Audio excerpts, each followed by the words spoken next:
दोस्तों, मैं मोहम्मद मखदूम अली और आप देख रहे हैं स्ट्रेट न्यूज़। दोस्तों, कांग्रेस पार्टी के लीडर राहुल गांधी ने और जितने भी अपोजिशन पार्टी के लीडर्स हैं उन सारे लोगों ने मिलकर दिल्ली में एक प्रोटेस्ट किया था जो कि बोकस वोटिंग के खिलाफ था। तो इस प्रोटेस्ट में बैरिस्टर असदुद्दीन अवैसी साहब ने क्यों हिस्सा नहीं लिया, ये कुछ लोगों का पूछना था। तो इसके ऊपर कांग्रेस लीडर ख्वाजा बिलाल साहब ने जवाब देते हुए कहा है कि जो खुद जिनकी पार्टी बोकस वोटिंग से जीतती है, जिनके उम्मीदवार बोकस वोटिंग से जीतते हैं, वो लोग कैसे इसमें शामिल होंगे, कैसे इस चीज़ के खिलाफ प्रोटेस्ट करेंगे। और उनका कहना था ख्वाजा बिलाल साहब का कि अवैसी साहब अपोजिशन पार्टी के लीडर नहीं हैं, वो बीजेपी के लीडर हैं। ऐसे एलिगेशंस ख्वाजा बिलाल साहब ने असदुद्दीन अवैसी साहब के ऊपर लगाए हैं और भी मज़ीद उन्होंने इस वीडियो में काफ़ी कुछ कहा है। तो आइए देखते हैं ये वीडियो। लेकिन उससे पहले अगर आप लोग मेरे चैनल पर नए हो तो प्लीज़ मेरे चैनल को सब्सक्राइब कर दो और वीडियो अच्छा लगे तो लाइक एंड शेयर ज़रूर कर देना। नहीं, क्या दीवानेपने का सवाल है आपका कि क्यों नहीं आए ईसीआई के प्रोटेस्ट के लिए। इलेक्शन कमीशन ऑफ इंडिया के पर आज जो प्रोटेस्ट हुआ जिसमें 300 अपोजिशन के एमपीज जिसमें प्रोटेस्ट करें, उसमें आपकी हैदराबाद की क़यादत कैसे प्रोटेस्ट करेंगी भाई? उनके पास खुद 7 लाख बोकस वोट्स है पूरे हैदराबाद पार्लियामेंट के अंदर। आखिर ठीक है, वो एक अपनी जगह है, लेकिन अपोजिशन प्रोटेस्ट कर रही थी। मोदी और मोदी के चाहने वाले लोग प्रोटेस्ट नहीं कर रहे थे।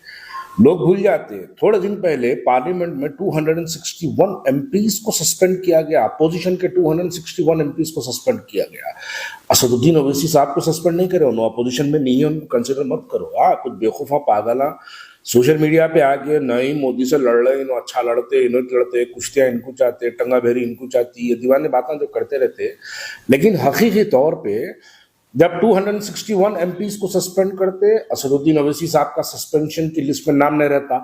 आज जब 300 MPs election commission of India की ऑफिस के बाहर प्रोटेस्ट करते, पूरे हिंदुस्तान के जितने opposition political parties, every political party, सिर्फ बीजेपी की जो गवर्नमेंट आज जो फॉर्म करे हुए, जैसा कि चंद्रबाबू नायडू की गवर्नमेंट, नीतीश की गवर्नमेंट और असदुद्दीन ओवैसी साहब, ऐसे लोग बीजेपी की तारीफ में आज लोग वहां पे प्रोटेस्ट नहीं करे।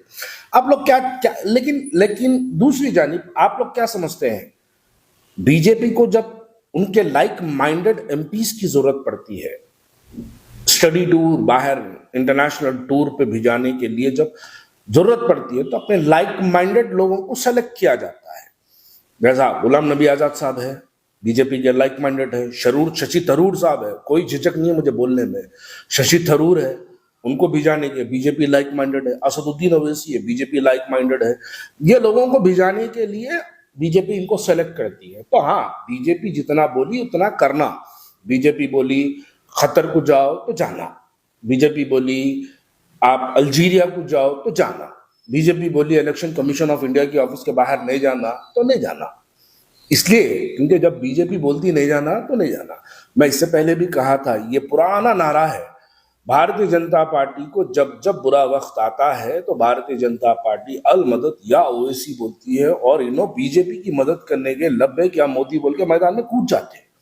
ये इनका पुराना स्टाइल है, लोगों को समझने की जरूरत है। भाई अब ये सवाल सख्त है, लेकिन इसका जवाब क्यों नहीं मिलता हमको कि आज जब पूरा हिंदुस्तान का अपोजिशन भारतीय जनता पार्टी के खिलाफ के जितने अपोजिशन पूरे पॉलिटिकल पार्टीज है, पूरे political parties election commission of India की ऑफिस का घेराव करने के लिए जब निकलते हैं, तो हमको उस सफों में असदुद्दीन ओवैसी और मुस्लिम क़यादत के जैसे लोग क्यों नहीं मिलते?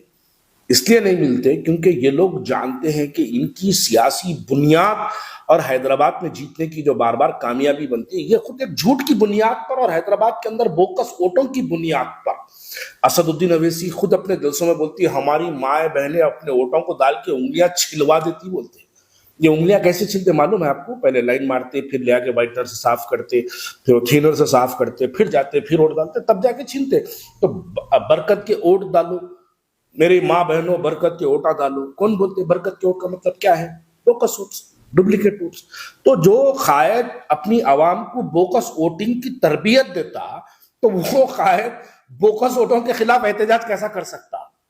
कोई नहीं कर सकता। तो लिहाजा ये बोलना बेकार है कि असदुद्दीन अवैसी साहब आज प्रोटेस्ट में क्यों नहीं गए, वो यूं नहीं गए, वो यूं नहीं गए, बोलना बेकार है। दर हकीकत अगर हैदराबाद की सही से अगर इंक्वायरी की जाए तो हैदराबाद के अंदर 7 लाख, हैदराबाद पार्लियामेंट्री सीट के अंदर 7 लाख से ज्यादा बोकस वोटें आपको हैदराबाद पार्लियामेंट्री की वोटर लिस्ट में पाए जाएंगे।